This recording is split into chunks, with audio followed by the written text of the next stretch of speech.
இந்த மூன்றாவது ஸ்திதி அதி ஜாக்கிரதா ஸ்திதி என்று சொல்லப்படும். ஆத்ம தத்துவம் அறியப்பட்டும் நான் நீ என்ற துவைத பாவம் நீங்காமல் சம்சாரத்தை செலுத்தி வருவது. இந்நிலையில் பதார்த்த பாவனைகளை ஒழிப்பதை அபியசித்து வந்தால் அடுத்த பதவியை அடையலாம். மனதளவிலே இந்த உலக வாழ்க்கை மாயை என்பதை புரிந்து பயணிப்பது வேறு. அப்படி புரிந்து கொண்டான பிறகு புலன்கள் வழியாக செல்லக்கூடிய மனத்தின் போக்கை தடுத்து நிறுத்தி ஆசாபாசங்களுக்கு இடங்கொடாமல் ஏதோ உயிர் வாழ்வதற்கு தேவையான உணவுகளை அவ்வப்போது உண்டு வருவது. ஆனால் இன்றைய வாழ்க்கையிலே நாம் நாவின் ருசிக்காக பற்பல விதமான பதார்த்தங்களை, உணவு வகைகளை உண்டு வருகிறோம். அது காரணமாகவே பற்பல விதமான நோய்களுக்கும் இடமாகிறது. நம்முடைய முன்னோர்கள் நம்முடைய உணவை திட்டமாக சொல்லிக் கொடுத்தார்கள்.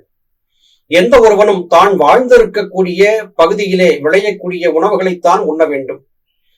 அந்த பகுதியிலே விளையக்கூடிய மூலிகைகளை கொண்டுதான் சிகிச்சை செய்து கொள்ள வேண்டும். அதுதான் அவன் உடலுக்கு ஏற்றது என்று சொல்லிக் கொடுத்தார்கள்.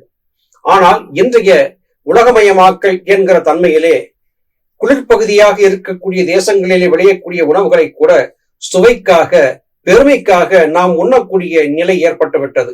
இது காரணமாகவே சரி செய்ய முடியாத பற்பல விதமான நோய்களுக்கு இடமாகும்படியாக ஏற்பட்டுவிட்டது. நம்முடைய வெப்பமண்டல பகுதிகளிலே விளையக்கூடிய வித்துக்களிலே மிகுந்த சத்தான வித்து என்பது நிலக்கடலை. ஆனால் வேறு எங்கோ குளிர்ச்சியான பகுதியிலே விளையக்கூடிய பாதாம், பிஸ்தா போன்ற பருப்பு வகைகளை சத்தானது என்று கருதி நாம் உண்ணும் நிலை ஏற்பட்டுவிட்டது.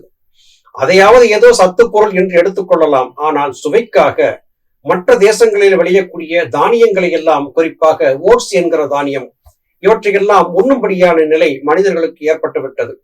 இந்த தானியங்கள் தான் சத்தானவை, நீங்கள் உண்ணக்கூடிய உணவுகள் எல்லாம் சத்து இல்லாதவை என்கிற விளம்பரங்கள் செய்யப்பட்டு மனிதர்களுடைய மனம் மாற்றப்பட்டது, மூளைச்சலவை செய்யப்பட்டது. இது காரணமாக நம்முடைய சுதேச உணவுகளை மறந்து விதேச உணவுகளை விரும்பி உண்ணக்கூடிய நிலைக்கு மனிதர்கள் தள்ளப்பட்டு விட்டார்கள்.